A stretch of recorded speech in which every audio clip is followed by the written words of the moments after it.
अच्छा बेटा, we may receive this type of situation when given equation suppose is this.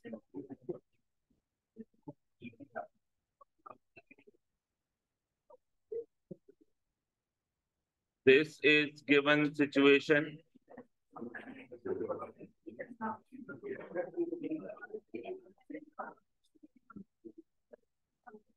This is given situation and initial moles, what we discussed yesterday. Okay, first row will be for initial moles. So initial moles are given like this: 1.0 here, 1.0 here, 0.0 here, and 0.0 here. Kc is given. Kc happens to be, suppose, 4.0 in this case. And they want you to calculate moles at equilibrium. Moles at equilibrium. तो बेटा ये situation है, इस तरह के questions भी आपको मिल सकते हैं। अब कल हम क्या कर रहे थे? कल हम केसी कैलकुलेट कर रहे थे। तो आज देखें तो केसी गिवन है और कैलकुलेट करना है moles at equilibrium. Equilibrium moles calculate करने हैं, केसी गिवन है। अब ऐसी सिचुएशन में ये जो मैंने पर्पल राइटिंग से लिखा है,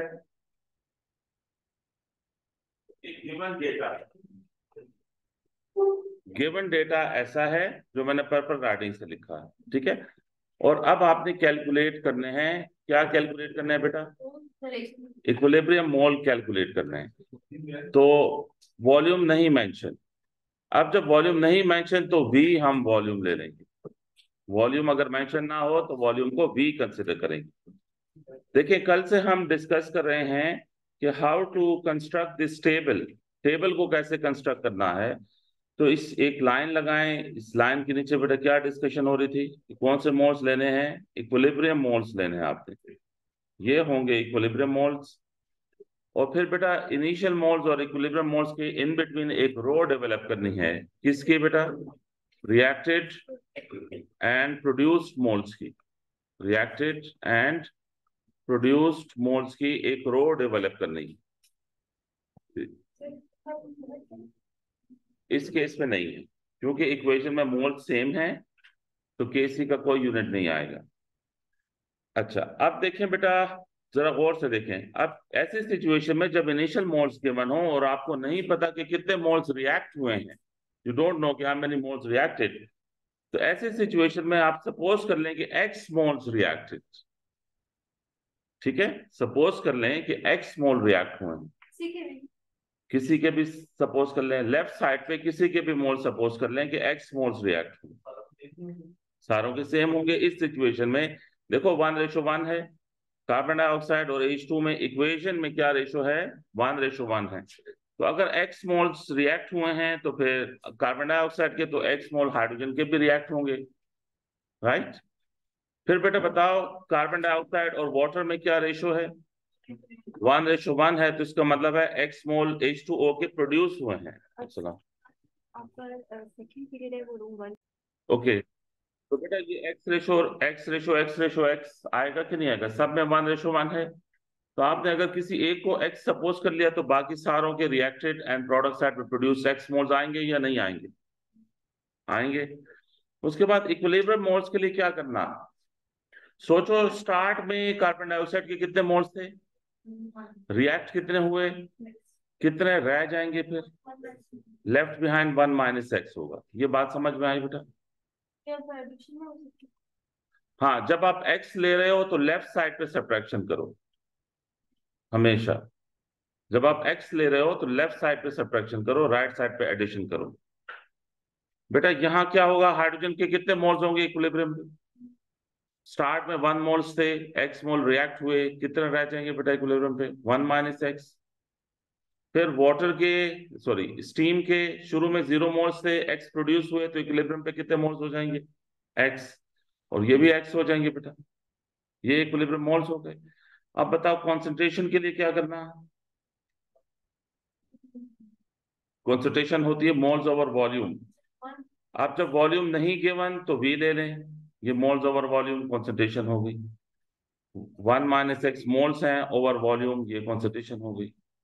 फिर x ओवर वॉल्यूम, ये कॉन्सेंट्रेशन हो गई। x ओवर वॉल्यूम, ये कॉन्सेंट्रेशन हो गई। बेटा क्लियर है? ये टेबल की समझ आ गई कि कैसे बिल्ट हुआ?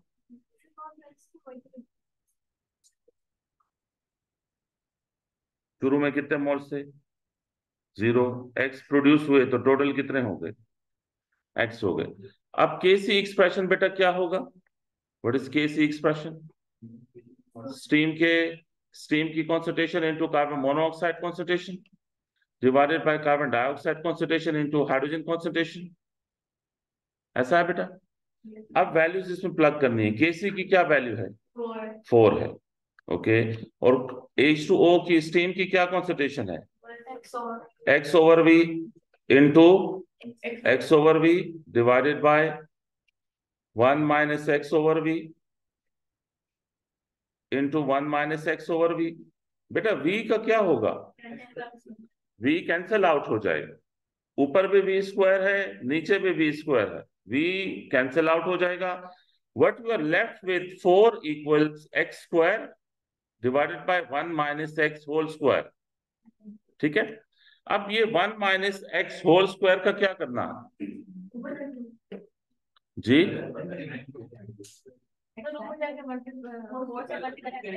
Cross multiplication. तो फिर भी x 1 - x होल स्क्वायर का कुछ तो करना है ना, या इधर करना है या उधर करना है। एक्सपैंड करना है, क्वाड्रेटिक एक्सपेंशन करनी है जी बॉयज। 1 - x² की क्वाड्रेटिक एक्सपेंशन करनी है। तो क्या पेपर में सिर्फ यही क्वेश्चन करना है आपने? हाँ शाबाश, शाबाश। ये लाउड बोले, लाउड। दोनों तरफ स्क्वायर रूट लेके अपना काम इजी करें बेटा। क्वाड्रेटिक एक्सपेंशन केमिस्ट्री में नहीं है। केमिस्ट्री में क्वाड्रेटिक एक्सपेंशन नहीं है। क्वाड्रेटिक एक्सपेंशन से एक्स स्क्वायर आ जाएगा, उस एक्स स्क्वायर का क्या करना फिर? नहीं तो उस बेहतर है कि यहाँ स्क्वायर रूट लें और टाइम सेव करें ना। अगर आप क्वाड्रेटिक एक्सपेंशन की तरफ गए तो इतना टाइम होगा आपके पास कि उसको मैनेज करें उस इक्वेशन को। क्वाड्रेटिक एक्सपेंशन नहीं है केमिस्ट्री में। स्क्वायर रूट लें दोनों तरफ, what you will get x over 1 - x equals 2. So this is 2 - 2x equals x बेटा, ये होगा।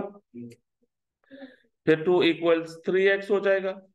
तो फिर x equal 2/3 हो जाएगा। 2/3 happens to be 0.67। चलो बेटा, ये अब x की वैल्यू है। तो बेटा जब केयरफुली देखें थोड़ा, ये बस लास्ट पॉइंट देखें। ये x कितना है? 0.67। और ये x कितना है? तो इसके मोल्स H2O स्टीम के और कार्बन मोनोऑक्साइड के मोल्स तो इतने हैं, लेकिन कार्बन डाइऑक्साइड और हाइड्रोजन के मोल्स कैसे आएंगे? 1 - 0.67 से आएंगे। ठीक है। और यहाँ भी 1 - जो भी इससे वैल्यू बनती है 0.67 से जो मोल्स डेवलप होते हैं। समझ आ गई? तो इस तरह के बेटा क्वेश्चंस हो सकते हैं। जी बेटा, जस्ट रीड दिस क्वेश्चन।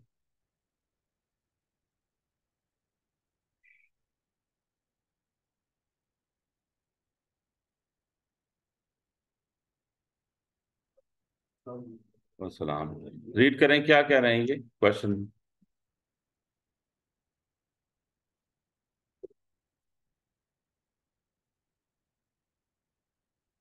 अच्छा, the value of equilibrium constant Kc for the reaction to form ethyl ethanoate from ethanol and ethanoic acid is 4. मतलब Kc is given, right? Kc is 4.0. So when 1 mole of ethanol, तो ये बेटा initial moles है। अब MCQ है ना, तो time save करने के लिए पूरी स्पेलिंग मत लिखें। 1 मोल्स इसके हैं और 1 मोल एथेनोइक एसिड के हैं, are allowed to reach equilibrium at 60 degrees Celsius. What is the number of moles of ethyl ethanoate formed? तो ये असल में आपसे इक्विलिब्रियम मोल्स का पूछ रहे हैं। ठीक है, equilibrium moles are being asked. Temperature की डिस्कशन थोड़ी देर बाद शायद आज की क्लास में आए। टेम्परेचर की वैल्यू टेम्परेचर जब चेंज करते हैं तो केसी की वैल्यू चेंज हो जाती है। तो ये जो केसी की वैल्यू है ना 4.0, ये इस टेम्परेचर पे है। टेम्परेचर कुछ और होता तो केसी की कुछ और वैल्यू होती। तो अभी तो जो हमें केसी की वैल्यू गिवन है हम उसी को डील करेंगे। देखें, क्या प्रोडक्ट्स के इनिशियल मोल्स गिवन है बेटा? प्रोडक्ट्स के इनिशियल मोल गिवन है, तो 0.0 लें यहाँ और 0.0 लें यहाँ। अब रिएक्टेड एंड प्रोड्यूस्ड मोल्स के बाद फिर क्या आएंगे? इक्विलिब्रियम मोल्स आएंगे, ऐसा है। रिएक्टेड और प्रोड्यूस्ड मोल्स और इक्विलिब्रियम मोल्स नहीं पता तो रिएक्टेड मोल्स ले लें x, और फिर देखें सब में 1:1 है, तो ये भी x मोल्स होंगे, ये भी x मोल्स होंगे, ये भी x मोल्स होंगे। तो आप इक्विलिब्रियम मोल्स बेटा देखें क्या होंगे, लेफ्ट साइड पे सब्ट्रैक्शन करें 1 - x, प्रोडक्ट साइड पे एडिशन करें, और फिर बेटा केसी एक्सप्रेशन लिखें। ठीक है, केसी एक्सप्रेशन लिख लें, और केसी एक्सप्रेशन के बाद चूंकि बेटा ये एमसीक्यू है, तो एमसीक्यू में इस तरफ ना जाए कॉन्सेंट्रेशन की तरफ। देखें 1 - x/v, वी ने कैंसिल हो जाना। अगर थ्योरी पेपर हो तो फिर ये वी लिखना जरूरी है। समझ आ रही बात? थ्योरी पेपर में वी लिखना जरूरी है, एमसीक्यू में ये वाली रो स्टैब्लिश मत करें, क्योंकि वी ने तो वैसे ही कट जाना, और ये वी लिखते लिखते, ये लाइन लिखते लिखते आपका टाइम वेस्ट होगा। तो जस्ट सेव योर टाइम। बेटा मैं ऐसे लिख सकता हूँ x और x divided by 1 - x into 1 - x, ऐसे मैं डायरेक्ट लिख सकता हूँ कि नहीं? ये x और x प्रोडक्ट होगा, v कैंसिल हो जाएगा, और रिएक्टेंट 1 - x होगा। तो केसी की वैल्यू क्या है? 4 है। ऊपर क्या होगा? x², 1 - x whole square. अब बेटा क्या करना है? स्क्वायर रूट लेना है। स्क्वायर रूट से आप कैलकुलेट कर लें x को। अभी हमने पिछले क्वेश्चन जो किया था उसका डेटा इससे मैच कर रहा है। ठीक है, तो x बेटा, और इथाइल एथेनोएट प्रोडक्ट साइड पे है, ये प्रोडक्ट है, ये इथाइल एथेनोएट है। इथाइल एथेनोएट के मोल्स क्या होंगे? x होंगे। तो जो भी x की वैल्यू होगी वो आप ऑप्शंस में देख लें। ठीक है, अच्छा। अब बेटा मैं कॉन्सेप्ट थोड़ा सा चेंज कर रहा हूं ना, ये अब अगली डिस्कशन सुने। नेक्स्ट डिस्कशन ये है कि Kc is equilibrium constant. Kc is equilibrium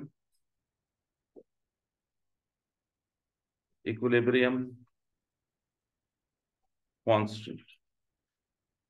Kc is equilibrium constant. The numerical value of Kc,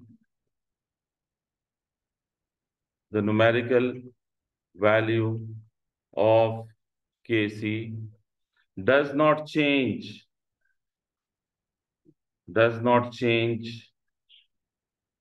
with change in concentration, pressure, etc. कोई भी फैक्टर आप चेंज करें तो Kc की वैल्यू चेंज नहीं होगी। सिर्फ एक फैक्टर है जो Kc की वैल्यू को चेंज करेगा। जस्ट नोट दिस पॉइंट कि only temperature will change value of Kc. Only temperature will change value of Kc. Just better keep this factor in mind कि टेम्परेचर Kc की value को change करेगा, बाकी कोई भी फैक्टर Kc की value change नहीं करेगा। सॉरी, आईसी टेबल से आपको वो किया ना, वो कल से हम टेबल कर रहे थे, कल की लेसन में टेबल डिस्कस में। Only temperature will change value of Kc। बेटा just keep this thing in mind, temperature से Kc की वैल्यू चेंज होगी, बाकी कोई भी फैक्टर Kc की वैल्यू चेंज नहीं करेगा। बेटा अब ये रूल भी ध्यान में रखें कि अगर टेम्परेचर और Kc, अगर Kc डायरेक्टली प्रोपोर्शनल है टेम्परेचर के, इसका क्या मतलब हुआ? अगर टेम्परेचर इंक्रीज करें और Kc इंक्रीज हो, या टेम्परेचर डिक्रीज करें और Kc डिक्रीज हो, तो इसका मतलब है फॉरवर्ड रिएक्शन इज एंडोथर्मिक। क्या बेटा? फॉरवर्ड रिएक्शन एंडोथर्मिक होगा। Forward reaction is endothermic. जब भी फॉरवर्ड रिएक्शन एंडोथर्मिक होगा तो फिर Kc और टेम्परेचर डायरेक्टली प्रोपोर्शनल आएंगे। या अगर केसी और टेम्परेचर डायरेक्टली प्रोपोर्शनल आ रहे हैं तो फॉरवर्ड रिएक्शन एंडोथर्मिक होगा। दोनों तरह से ये क्वेश्चन आ सकता है। सामने है आपकी स्क्रीन पे लिखा हुआ है। केसी और टेम्परेचर अगर डायरेक्टली प्रोपोर्शनल है तो फॉरवर्ड रिएक्शन क्या होगा? एंडोथर्मिक होगा। एंड वाइस वर्सा, अगर फॉरवर्ड रिएक्शन एंडोथर्मिक है तो फिर केसी और टेम्परेचर डायरेक्टली प्रोपोर्शनल होंगे। और बेटा दूसरा पॉइंट इसमें यह है कि केसी और टेम्परेचर अगर इनवर्सली प्रोपोर्शनल है, सॉरी, या वो आपको ये बताएगा एंडोथर्मिक है फॉरवर्ड रिएक्शन, या ये बताएगा फॉरवर्ड रिएक्शन एक्सोथर्मिक है। तो फिर आपके जहन में ये होना चाहिए, या ये रिलेशनशिप बता के डेटा के थ्रू आपसे ये पूछेगा फॉरवर्ड रिएक्शन कौन सा है। तो बेटा अगर टेम्परेचर और केसी इनवर्सली प्रोपोर्शनल है तो फिर फॉरवर्ड रिएक्शन क्या होगा? एक्सोथर्मिक होगा। मैं बताता हूं आपको क्वेश्चन कैसे पूछ सकते हैं। ठीक हो गया? टेम्परेचर से केसी की वैल्यू चेंज होगी, बाकी किसी फैक्टर से केसी की वैल्यू चेंज नहीं होगी। Number one. नंबर टू, केसी और टेम्परेचर में ये रिलेशनशिप है।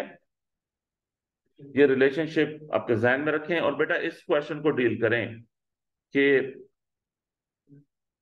केसी is 60 at 350 degree Celsius. ठीक है? The value of Kc is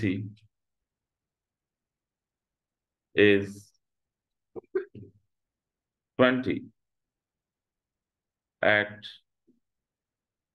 750 degree Celsius.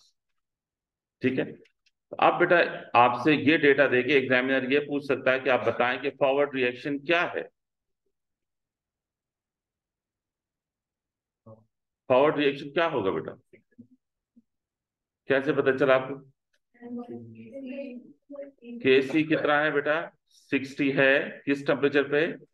350 degree Celsius पे। और फिर केसी कितना है? 20 है। किस टेम्परेचर पे? 750 डिग्री सेल्सियस पे। तो टेम्परेचर क्या हुआ बेटा? इंक्रीज हुआ। लेकिन केसी की वैल्यू क्या हुई? डिक्रीज हुई। तो इनवर्स प्रोपोर्शनैलिटी आ गई। तो जब डेटा में इनवर्स प्रोपोर्शनैलिटी आ रही है तो उसका क्या मतलब है कि फॉरवर्ड रिएक्शन इज एक्सोथर्मिक। ये रूल अप्लाई हो रहा है इस डेटा पे। Forward reaction happens to be exothermic here. ठीक। नहीं नहीं, ये क्वांटिफिकेशन नहीं है। ठीक है? Because K C is inversely proportional to temperature. तो जब भी केसी और टेम्परेचर इनवर्सली प्रोपोर्शनल आएंगे फॉरवर्ड रिएक्शन एक्सोथर्मिक होगा। ठीक हो गया? अब इस कॉन्सेप्ट को कैसे अप्लाई करना है? लेट अस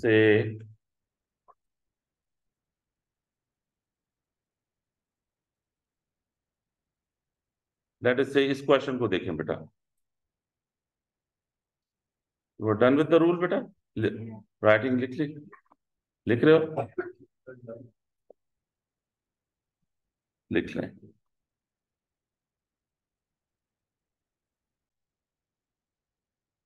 कंसंट्रेशन कर दिया। ओके। तो बेटा ये रिएक्शन है x+3y, reversible reaction, and then 2z। देख रहे हो? और फिर ऑप्शंस को देखो। अच्छा, अब देखो ये टेम्परेचर जब T1 था, केयरफुली लिसन दिस बेटा, जब टेम्परेचर T1 था तो केसी क्या था? 2 था। फिर टेम्परेचर क्या है? हायर टेम्परेचर है।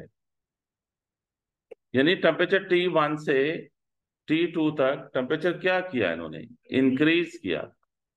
टेम्परेचर इंक्रीज हुआ ना? तो अब हमने चेक करना है कि केसी की वैल्यू इंक्रीज हो रही है या डिक्रीज हो रही है। तो ये जो नीचे टेबल में वैल्यूज हैं ये कॉन्सेंट्रेशंस हैं। कौन सी कॉन्सेंट्रेशंस हैं? इक्विलिब्रियम कॉन्सेंट्रेशंस हैं। बताओ केसी एक्सप्रेशन कैसे होगा? Concentration of G raise to the power 2 divided by concentration of X और concentration of Y raise to the power 3, ऐसे होगा ना बेटा? और टेबल में जो वैल्यूज हैं अगर वो कॉन्सेंट्रेशन की वैल्यूज हैं तो उसको पुट करके केसी निकालो। केसी क्या आएगा बेटा? जी क्या है? 5 का स्क्वायर, और एक्स क्या है? 2 है, और बेटा वाई क्या है? 3 का क्यूब। तो 5 का स्क्वायर क्या है? 25, और three cube is 27, times 2 is 54। तो 25/54, तो 25/54 या तो ऑप्शन, ये मैं केस ही कर रहा हूं कि मैंने चेंज कर दिया इस क्वेश्चन को, या तो ऑप्शन सी होगा या ऑप्शन डी होगा, ए और बी नहीं हो सकता। अब बेटा फॉरवर्ड रिएक्शन एक्सो है या एंडो, ये कैसे पता चलेगा? जब टेम्परेचर T1 था तो केसी कितना था? 2 था। जब टेम्परेचर T2 है तो केसी की वैल्यू बेटा क्या आएगी? लेस देन 2 आएगी कि नहीं? 25/54 लेस देन 2 है कि नहीं? वरना कैलकुलेटर से बेटा कर लें इसे, क्या आंसर कितना? 0.4629 आ रहा, तो ये 2 से कम है ना। तो टेम्परेचर इंक्रीज होने से केसी की वैल्यू क्या हुई? डिक्रीज। तो इसका क्या मतलब हुआ कि केसी और टेम्परेचर इनवर्सली प्रोपोर्शनल है, और जब केसी और टेम्परेचर इनवर्स प्रोपोर्शनलिटी हो तो फॉरवर्ड रिएक्शन क्या होगा? तो जो कॉन्सेप्ट हमने पढ़ा वो यहाँ अप्लाई हो रहा था कि नहीं हो रहा था? समझ आ गई? जी पिक्चर ले लें। यस।